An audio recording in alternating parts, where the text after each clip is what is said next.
Jessica, and today's video is about my pregnancy journey so far. If you didn't know, I am living in Korea as an English teacher, and I am married to a Korean man here. We recently got married. We got legally married in December 1st of 2021, and that's just paperwork wise.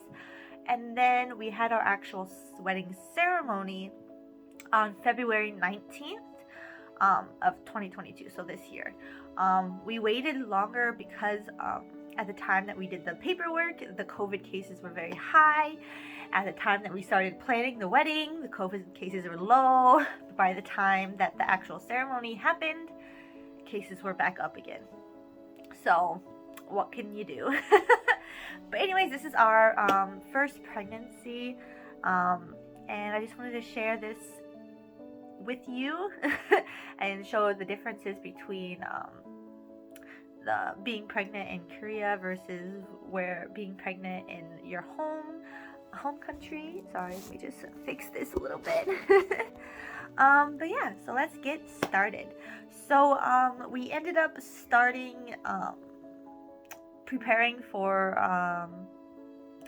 starting our new family soon after the paperwork marriage. We legally got married.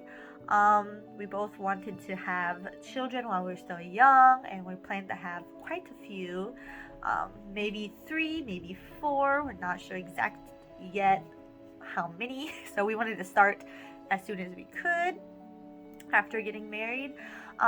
So with that in mind, we ended up doing our first pregnancy test on December 18th. And that was positive, but we just wanted to make sure before going to the doctor. So we did another test on December 24th, which was definitely positive. So we ended up going to the doctors for our first appointment on December 28th. So here in Korea, you need to go to the doctors and get a confirmation of pregnancy paperwork. And most doctors prefer you to be 5 or 6 weeks pregnant. They want to see the heart beating, at least seeing the heartbeat. They don't need to hear it, but they need to see it. So that's why we waited a little longer to go to the doctors for the confirmation of pregnancy. And with that, we were able to get a certificate from the doctor saying that yes, we are pregnant and it is a viable pregnancy at this point. So we got that, and I was able to give one of those certificates to my vice principal and principal, because in my contract here as an English teacher, you are able to get the first 12 weeks of pregnancy. You can use mother care leave, I would say is the English translation. And that means you're able to leave work 2 hours early, just to take care of yourself, because the first trimester, which is up until 12 or 13 weeks, is really difficult for pregnant women. So I was able to do that. And then the second paper certificate, we took to the doctor, sorry, the bank, and we were able to get a mom's card, which is something that the Korean government has started to help mothers and families here in Korea. The childbirth rate is quite low. I believe it's maybe the lowest, the third lowest birth rate in the world at this moment. I'm not sure exactly, but I heard about that. I know it's quite low. So the government is trying to get more families to have children. So with this mom's card, the government puts a certain amount of money in the card, and you're able to use the card for your doctor's appointments, for any medication related to pregnancy, and I think even you can use it for buying stuff for the baby as well. And you need to use this amount of money within the first 2 years. So you have to use it within 2 years. So recently the amount of the money that's on the card has increased, so luckily I got pregnant after that time, after the increase. It usually was $600, about $600 before, so last year. And then starting this year on January, it increased to $1,000. So that's for just single pregnancy. If you have twins, I believe you get slightly more, but I'm not sure exactly, since that's not my situation. I do only have one child in my body at the moment. So we got that card, and that was really nice. I was really happy to be able to see what the baby was looking like at the time, which I have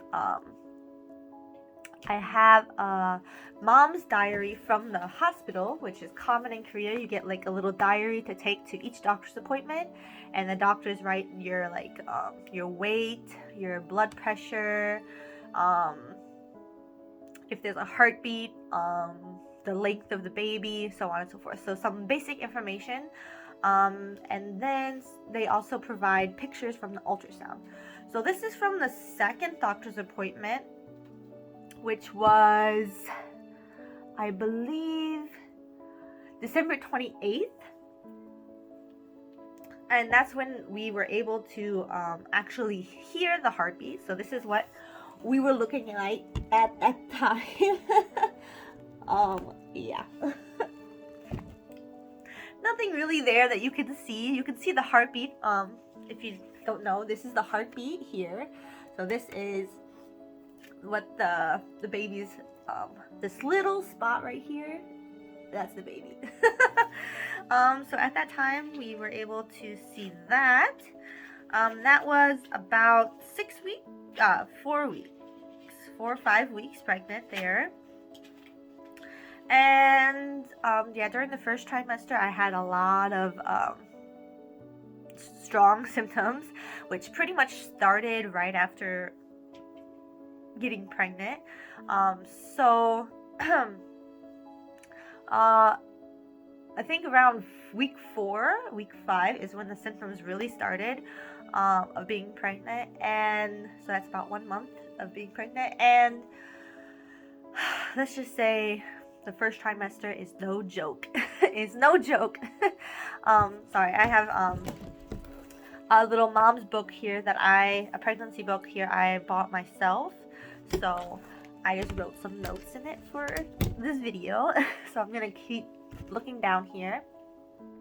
So at the first trimester, I felt extremely tired, very, very tired. I had ligament pain. I had my arms and legs were feeling very cold, but my torso was very hot, which was strange. I had difficulty sleeping, and the number one symptom was nausea. So if you've probably heard of morning sickness isn't just in the morning though. It's not in the morning. It's like anytime day it can happen. For me, it was all day, from waking up to going to sleep. I felt nausea. Luckily, I never actually vomited, but the nausea was just always there, which was really tiring. And I think around week 7, 8 is when my symptoms started getting better. So let's see. I had more energy, I felt more normal, and the food that I saved me during first trimester was just like salty, plain food. Like simple food. Like toast, saltine crackers, potato chips, or french fries. Like just simple. That's the only flavor you have is salt, basically. Sorry, I don't know what's happening right now. One moment. Okay, I think I'm okay now. I had a little weird sound coming from my mouth, so that's done with, hopefully.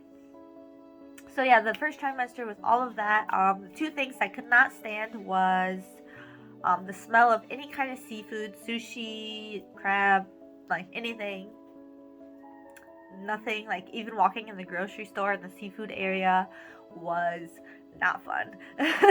And then second was the seaweed stew or kelp stew here in Korea.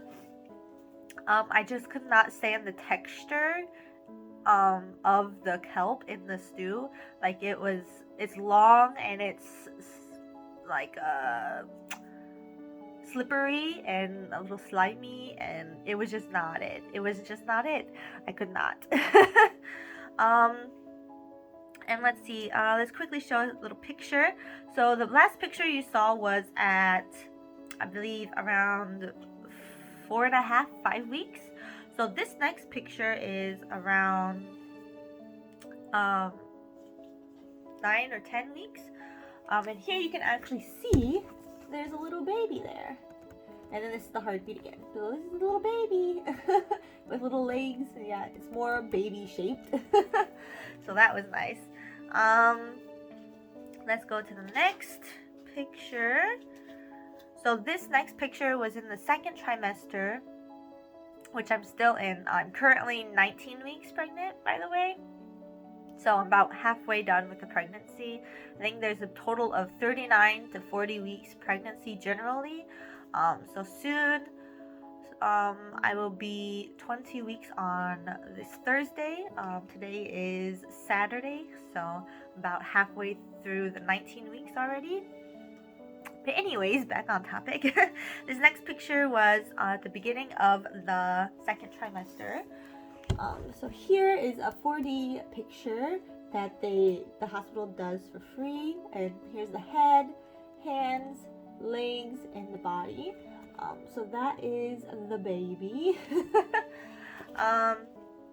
And with the second trimester, my symptoms were much better. Nausea was pretty much gone at the beginning. Food aversions, there was nothing really. I was able to eat more flavorful foods. Like I had nothing that I was just like, I can't eat that, other than the seaweed stew. I still cannot eat that, and the smell of seafood is still just disgusting.